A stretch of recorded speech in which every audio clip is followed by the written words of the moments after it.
The story of David begins with a man named Samuel.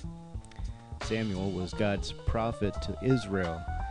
Through him, God would speak to the people. The people, however, decided that they didn't really care what God had to say, and they would rather be ruled by a king, like all the other nations.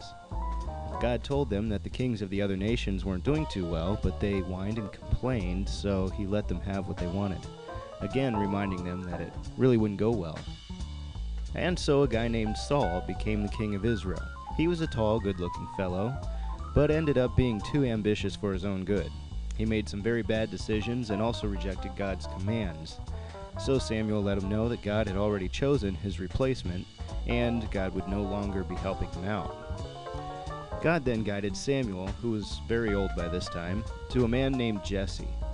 Jesse had 7 sons, and Samuel had known God long enough to realize that one of these sons would probably be Saul's replacement. Samuel saw that all of Jesse's sons were tall and good-looking. He immediately assumed that because they were easy on the eyes, one of them would be the next king.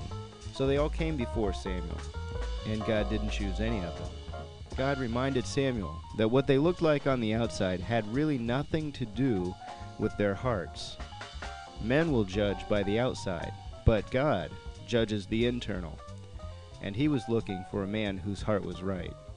After Jesse's sons came before Samuel, and it was obvious that God would not choose any of them, Samuel asked Jesse if he had any more sons, and of course there was one, the youngest, named David, who was still doing the remedial work around the family homestead and tending to the sheep in the field. David was sent for, and when he got there, God told Samuel that he was the one. The young guy, just coming in from watching the family sheep, was going to be the next king of Israel. Not because he was well-spoken, not because he was a proven warrior or a great leader, but because his heart was one that chased after God.